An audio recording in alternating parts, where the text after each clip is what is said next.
अस्सलाम वालेकुम। इस वीडियो में मैं आपको कैंजोल टैबलेट 200 mg के बारे में तमाम तर मालूमात देने वाला हूँ। अच्छा दोस्तों, कैंजोल टैबलेट में कीटोकोनाजोल मौजूद होता है और ये टैबलेट एंटी फंगल गोली है, यानी हर किस्म के फंगल इन्फेक्शन को ठीक करने के लिए इस्तेमाल की जाती है।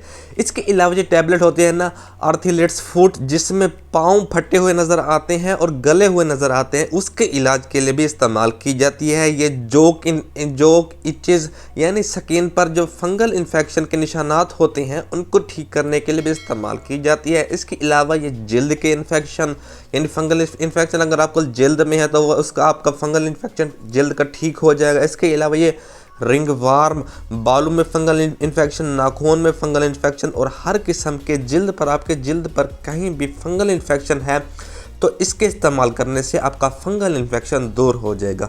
अच्छा, इसकी डोजेज फार्म की बात करें तो ये जो है ना टैबलेट बड़ों के लिए होते हैं, छोटों के लिए इसके सिरप और इसके क्रीम होते हैं। तो वो छोटे बच्चे की सिरप और क्रीम इस्तेमाल कर सकते हैं। बड़े ने एक टैबलेट सुबह लेनी है और एक टैबलेट शाम को लेनी है। इसके अलावा अपने डॉक्टर की हिदायत के मुताबिक इसको इस्तेमाल करना है, क्योंकि डॉक्टर आपकी कंडीशन के मुताबिक ही आपको डोजेज फार्म बताता है। जिसके ज़्यादा इस्तेमाल करने से इसके कुछ डिसएडवांटेज भी हैं, जिसमें आपको स्टोमच पेन हो सकता है, आपको डार्क यूरिनेशन हो सकती है, आपको भूख कम लग सकती है, आपको बुखार, सर में दर्द, वीकनेस वगैरह हो सकता है। उम्मीद करता हूं कि आपको तमाम तर मालूमात कीटोकोनाजोल टैबलेट यानी कैंजोल टैबलेट के बारे में पता चल गई होगी। अगर हमारी वीडियो पसंद आई हो तो हमारे चैनल मेडिक ऑफिशियल को लाजमी सब्सक्राइब कर दें, बेल आइकन को प्रेस कर दें, इसके साथ साथ लाइक के बटन को लाजमी प्रेस कर दें। ऐसे करने से आपके कोई पैसे नहीं लगते, लेकिन ऐसे करने से हमें तमाम लेटेस्ट और इन्फॉर्मेटिव वीडियोज़ अब तक बर वक्त पहुँची रहती हैं। शुक्रिया।